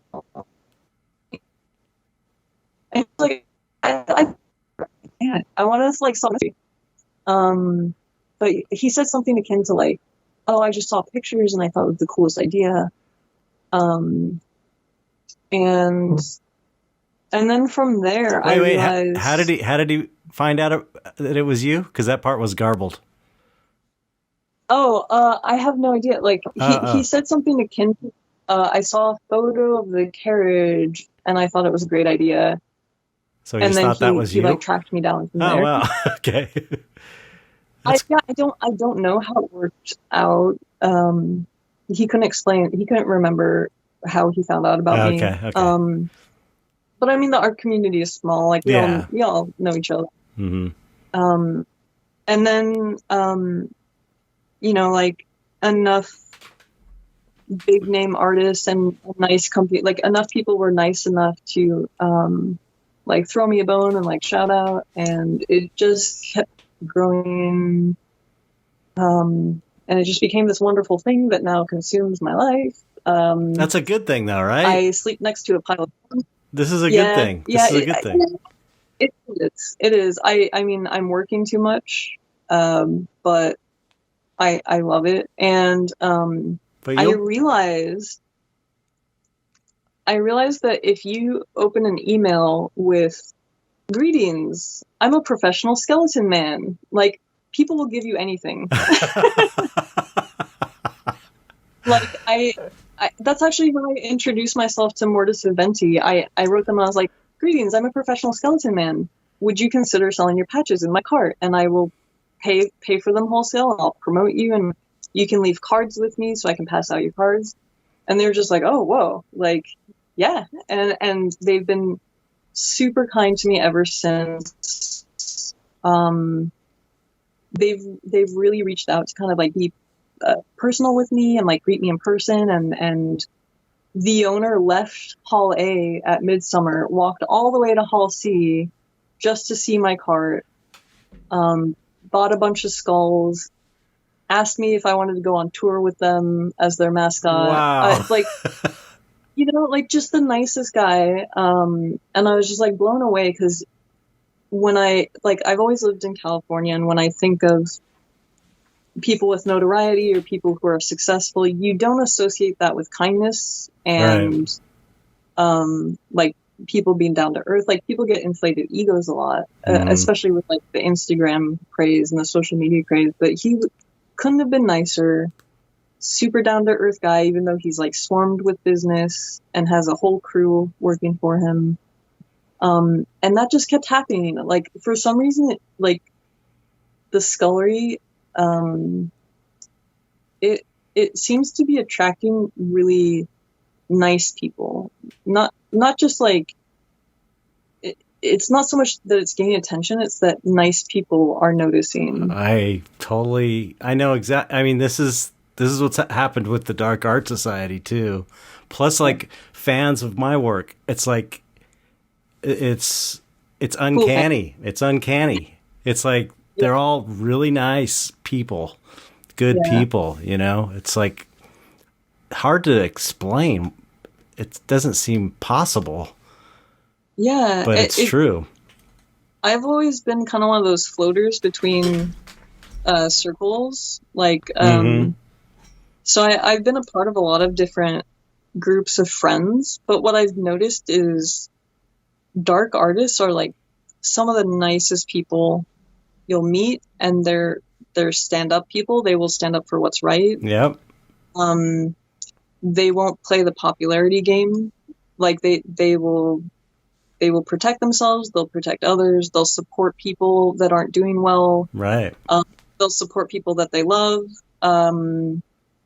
It's just so many wonderful artists. Like Stephanie Vega has kept in touch with me the entire lockdown, and like she doesn't need to. Like she's Stephanie Vega. Like she's incredible. She is just this like she is incredible person, incredible artist. I don't deserve her friendship. She's out of my league as a human being, but she has just like brought me groceries and plants. Wow. And we've swapped clothing. Just super sweet. The same with all the other. Jeremy Cross has always had my back. Christopher Sapp. I used to be Chris Sapp's like little fanboy when I was like 20. I used to like save up gas money and drive out to like Santa Ana to see his new work. And that's how he's like, oh, you've been to my shows before. I'm like, yeah, I go to all your shows, you know, like ridiculous, because I just was so in love with his artwork. And then just Burbank is full of great people like Clint Carney and Kat Philbin. Yeah. I haven't met a group of nicer people. I know. And it's rare to find, you know, usually, I don't know, it seems like more regular groups of people, there's a higher percentage of assholes. It's like very rare to find an asshole in the dark art scene. It's usually when they get exposed, then they get drummed out immediately. So it's like I feel like we're all very protective as well of this thing we have. And you don't want to, you don't want to let assholes wreck it. That's how I feel anyway, you know? The special effects industry has a lot of problematic people. Oh yeah. It's different than the dark art scene. Yeah, they do not protect anyone because like they're often dependent on this painter or that sculptor in order to get something out. So they will look the other way until they can't look the other way anymore, and then they try to save face. Right. It's hugely problematic. I've left out, because my ex is in that industry. If we were walking around Monsterpalooza, he'd be like, "Don't say hi to that person. Don't talk to that guy." You know, like he very much protected me.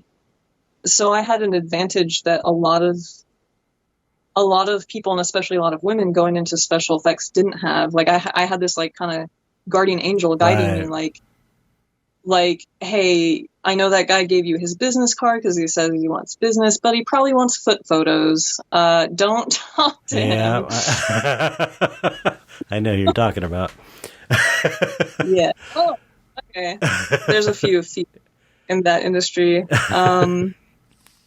But yeah, and it also just like gave Monsterpalooza a different perspective for me. Right. Because then I could actually see how much work people are putting into these props. And there was a moment where I saw this great mask company, and I was like I just went up. I was like, "Hi, are you the owner?" I'm like, "Yeah." And I was like, "Your work is amazing. Do you need an extra painter?" And they were like, "Oh,"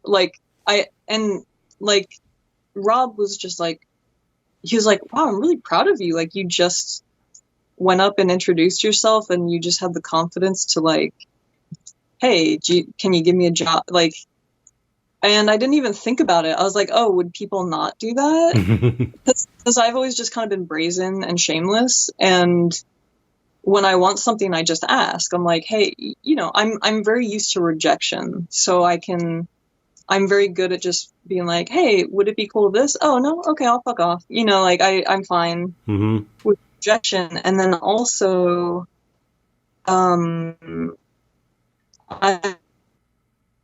was a severely insecure person most of my life, a lot of insecurities. Me as a person, I never felt confident in myself. But for some reason, I just feel confident in art. I just feel like if I want to sell skulls out of a car, I can do it. If right. I don't exactly know what it is. The same. I just like. I'm exactly the same. Yeah, way. I just totally. Myself, and I don't know why I believe in my art. My art isn't especially great. It's not masterful. I'm not even trying to aspire to be like Emil Melmoth or like any of these other great sculptors. I'm just doing my own thing, and that's fine. Like, I'm okay being like in the middle. Like, I sell well, but like I'm never gonna be like on a high level with a lot of my peers, and that's totally fine. Like, I'm happy to be in the middle. Like, I've worked really hard to get to the middle. But you have that because you just decided to live off your art. Like, what made you feel that you could just do it? Well, I mean, it's like it's felt like this intrinsic thing ever since I was a kid. It's like I always believed in the art. You know, that's why it's funny you talking about the scullery, like, oh, well, what about my other stuff? You know, everyone's responding, but they're not, you know, I'm not getting the same love. But it's like, you know, I've been through that. I've tried for 10 years to start a band that I believed in as much as my painting career. And it's like, I still think the music was great. People liked it. But it just did not click with people, you know? And I listen to it now and it's like, these songs are really good, but it didn't click. Timing was off, whatever. There was it just wasn't clicking. I tried to do computer animation, and I did a lot of cool stuff, but I never made it to where I could make enough money off of it to do it professionally. And I totally was into that. I was so into it. And, I've curated shows that just didn't take off for whatever reason that I thought were good. And then you got conjoined and then what? You opened Conjoined, and also like your artwork is like so well known at this point. Yeah, well, there was a point where I was like, okay, fuck everything. I'm just gonna paint. You know, it's like I got into makeup effects young, like right out of high school. I was practicing in high school, very driven, and I was able to get a job, and then I worked constantly since I was out of high school in makeup effects, and then I got to that burnout stage where I was like, this isn't really the fulfilling anymore. I've reached the goal, and then I wanted to do. Then I was trying to do music, and then the computer stuff, and blah blah blah, and then I finally got to a point where it's like, I'm just, you know, painting. I want to be a fine artist. You know, that I think is what I'm supposed to be doing, and if I can do it and it works and I get those signs, that means that just proves that I am supposed to be doing it. That's my path that I'm supposed to be on. So then I started painting, and then, you know, it's a lot of hard work, 15, 20 years or whatever. And it's worked. But so I guess my point being was that all of the other things I was doing were just as much from my heart as the painting. And it's like you got to find the thing you're supposed to be doing. You like to do a lot of different things, but just to find the thing is amazing. And it's like, you know, the scullery is the thing. It's like you could still do everything and still have art shows and have a career, but it's like when you finally find something that just like clicks like that, it really is like a magical thing. It's like you're tapping in. There's something magical has happened in that process. And it's like a magical art thing happened. You know, you had this vision, and it's, like I said, it's perfect. It's not lacking in any way. It's just absolutely a perfect, like a piece of art. When I see you standing there in that costume with that baby carriage with those skulls, it's like, that's perfect. It's perfect. It's so amazing. It's so perfect. You think, like, how has someone not done this before? You know, maybe just because it's such a crazy thing that people wouldn't think to do it. But it's like, those are the really, really good ideas are the ones that you go, this has to have been done before. But it's like, nobody's done that. Nobody's done it. And so it's like, anyway, point being, throughout all of those different things, I always believed in the art I was doing. So I don't know where the belief came from. My mom was always really supportive, so I always figured maybe it was that, but it kind of feels like this just genetic thing, you know, where I believe in the artwork somehow. And I was able to do all the things you said, like not get over my shyness and go do really uncomfortable things and go to a gallery by myself where I don't know anybody and just go there to see a show and try and make connections and blah, blah, blah. But, so I don't know. It feels like just kind of part of who I am. Yeah. But anyway, and I love like the title. Like now, like when I meet people and they're like, "What do you do?" and I'm like, "I'm a professional skeleton man." Yeah. And they're like, "What?"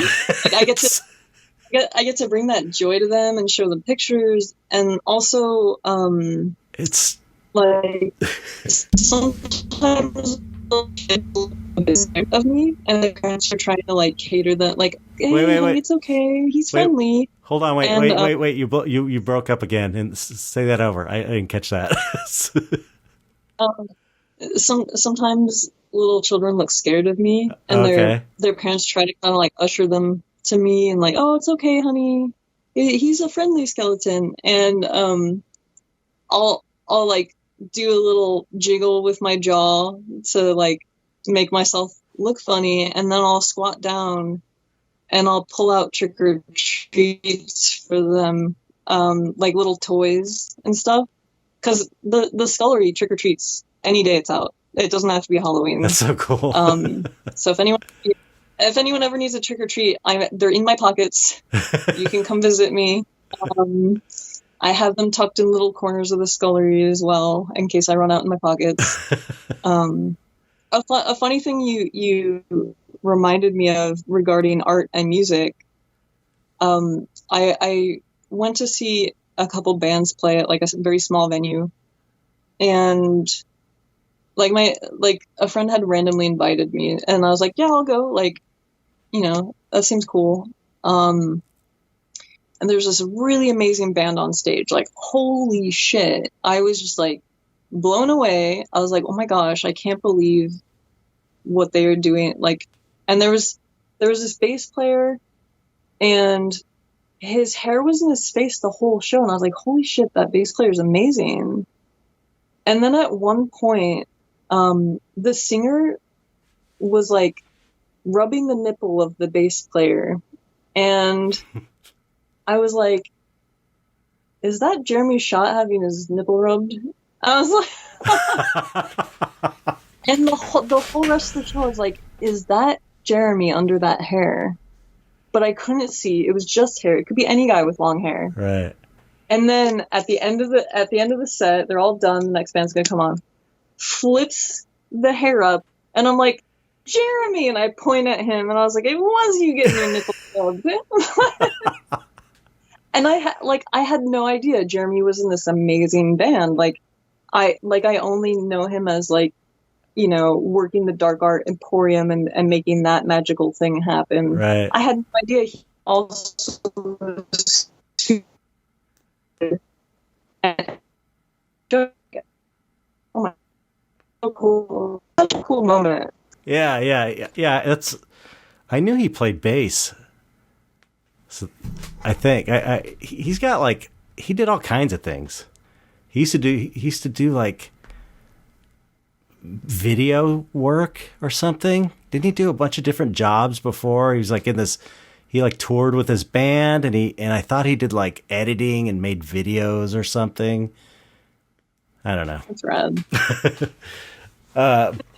He's had a life. What's that? He's had a life for sure. Yes, definitely. Another great dude from the dark art scene. You know, it's like they're all amazing. Everyone's so cool. So many. Dude, when lockdown hit, every day for 3 months, me and my roommate would just make dark art in the living room, and it was just one of the coolest times of my life. Right. And it was great because like I finally had. I used to live with an artist. My best friend is an amazing artist. We lived together for 8 years in like 6 different apartments. We always lived together. And he actually had an art degree, so I could steal his knowledge without paying 40 grand. That's cool. So I learned a lot of color theory from him and stuff like that. But yeah, me and Siobhan just every day for like months, we would trade ideas back and forth. This is what talk about. Yeah, this is what you do as a kid with your best friend when you're a little kid. And we would talk about gross books, like we would share gross books with each other, and we would listen to crime podcasts while we paint. And it was just one of the best times of my life. I can't think of like such a perfect environment, like to have a household where you're with another dark artist who's both like very mature, very kind, very talented, just, you know, like the whole package of a human being, and you get to live with them, and you get the opportunity to like help create art together. It was just amazing. Yeah, that's a real blessing. It's a real great circumstance to be in. She moved in, I think, a month before lockdown, too. Wow. So really lucked out. Yeah, kind of perfect. So how long? Wow, we're almost at 2 hours. So we got to wrap things up a bit. But how often are you doing scullery now? Is this turning into like your full-time one job instead of having? You think you're going to be able to not have 3 jobs and just do scullery? Well, so I phone interviewed with Six Flags, and that was a big no. Because they were like, we'll pay you $16 an hour to work with fiberglass, and I was like, no, like that's itchy and not enough. No way am I gonna be itchy for $16 an hour. No way.